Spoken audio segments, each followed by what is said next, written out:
എൻ്റെ പേര് ജയശ്രീ. ഞാൻ സീപ്പർ സസ്റ്റിയിലേക്ക് ചിറ്റൂർ കോളേജിൽ വർക്ക് ചെയ്യുന്നു. ക്യാമ്പസ് പുണ്യാളിലെ ക്യാമ്പയിനിൽ എന്നെ സെലക്ട് ചെയ്ത ഇവിടുത്തെ ചിറ്റൂർ കോളേജിലെ കുട്ടികൾക്ക് എല്ലാവർക്കും നന്ദി. ഇത് പരമേശ്വരി. ഞാൻ ഇവിടെ ചിറ്റൂർ കോളേജിൽ സീപ്പറായി ജോലി ചെയ്യുന്നു.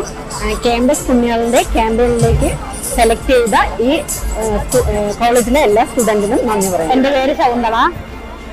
ഇവിടെ സീപ്പർ പോസ്റ്റായി ജോലി ചെയ്യുന്നു. ക്യാമ്പസ് പുണ്യാളന്റെ ക്യാമ്പയിനിൽ സെലക്ട് ചെയ്ത കുട്ടികൾക്ക് നന്ദി. എൻ്റെ പേര് സുനിത. ഞാൻ ഇവിടെ ചിറ്റൂർ കോളേജിൽ സീപ്പറായി ജോലി ചെയ്യുന്നു. ക്യാമ്പസ് പുണ്യാളൻ ക്യാമ്പയിനിലെ നോമിനേറ്റ് ചെയ്തതിൽ നന്ദി. എൻ്റെ പേര് ഭാഗ്യം. ഞാനിവിടെ സീപ്പറായി ജോലി ചെയ്യുന്നു. ക്യാമ്പസ് പുണ്യാളന്റെ നോമിനേറ്റ് ചെയ്ത കുട്ടികൾക്ക് നന്ദി.